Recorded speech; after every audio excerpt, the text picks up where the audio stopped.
रह रहे हैं।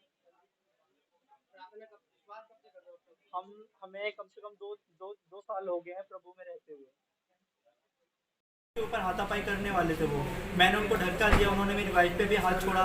और ये रोक जब मैंने उनको ऐसा करने से रोका तो उन लोगों ने 25-30 लोगों ने हमारे ऊपर भी मारा था हम लोगों को। तो आपकी आपके सामने ही आपकी वाइफ के साथ छेड़छाड़ की जा रही जी थी? हाँ, बिल्कुल। एक्चुअली कोई भी ऐसा हस्बैंड नहीं होगा जो अपनी वाइफ पे ऐसा होते हुए देख ले। हमने जब इस पे ऑप्शन उठाया, हमने उनको धक्का दिया पीछे मेरी वाइफ से, जब वो ऐसे मिसबिहेव कर रहे थे तो उस बाद उन लोगों ने हाथापाई करना स्टार्ट कर दिया, लग गई। और वो उन लोगों ने हमारे गुरु यीशु मसीह को गालियाँ दी, उल्टा सीधा बोला कि आप लोग धर्म परिवर्तन करते हैं, ऐसा करते हैं।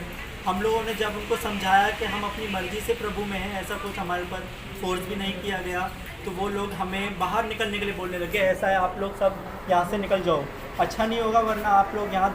बट उन्हें कोई मौका नहीं मिल रहा था उस समय। बट जब उन लोग से जो इसके ऊपर है उनसे हमारा अपील है कि आगे से हम अपनी इच्छा से प्रार्थना करें तो कोई हमारे ऊपर इस तरह से ना हो।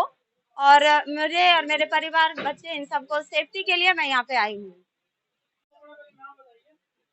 जी, मेरा नाम सोनिया है और मैं भी मतलब वो प्रार्थना में थी।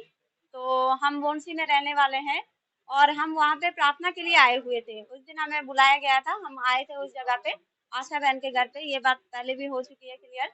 तो वहाँ पे हम प्रार्थना कर रहे थे, इतने में कुछ लोग हमारे प्रार्थना के बीच में आ गए।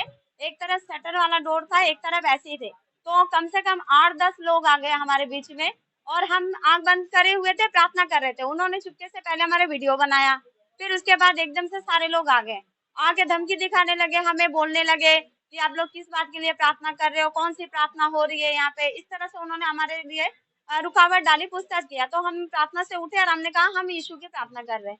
तो उन्होंने फिर जबरदस्ती बोला कि ठीक है, प्रार्थना कर रहे हो, प्रार्थना कर रहे हो, यहाँ सामने मंदिर है वहां चलो। तो हमने बोला नहीं, हम बस यीशु की प्रार्थना कर रहे हैं और आराम से कर रहे हैं, हमें बुलाए गए, हम प्रार्थना कर रहे हैं। फिर उन्होंने बहुत ऐसे हमारे ऊपर आरोप लगाने लगे कि आप लोगों ने धर्म बदल रहे हो और इन भोले वाले लोगों को फंसा रहे हो, उनको पैसे दे रहे हो। तो मैंने कहा ना तो मुझे पैसे मिले हैं, ना मेरे हस्बैंड को, और ना यहाँ के जो आने वाले हैं उनको, क्योंकि हम अपने मर्जी से आए हुए हैं और मैं भी अपने इच्छा से इसमें जुड़ी हुई हूँ। और इस तरह से हम प्रभु के मार्ग में चल रहे हैं, जिसके वजह से उन्होंने हमारे ऊपर झूठा आरोप लगाया। उसके बाद हमें धमकी दी और फिर पूछताछ किया कि आप लोग कहाँ से आए हो, और मैंने बताया कि हम बोंसी से आए हैं। फिर उन्होंने कहा कि गाड़ी किसकी है, हमने कहा हमारी है। तो गाड़ी को और हमें भी नुकसान पहुंचाने के लिए वो लोग आगे आ रहे थे। तो इस तरह से हमें हमारे जो भाई बहन लोग थे वहां से हमें किसी तरह से बचा के निकाल के लेके गए और इनके साथ मारपिटाई बहुत बुरी तरह से किया, जो आप लोग पहले भी देख चुके हैं। यहाँ पे एक बहन है, वो गर्भवती है, अगर उस दिन उनको कुछ हो जाता ये भी नहीं सोचा उन लोगों ने। इस तरह से हमारे साथ बदतमीजी की। और जबकि हाँ जी,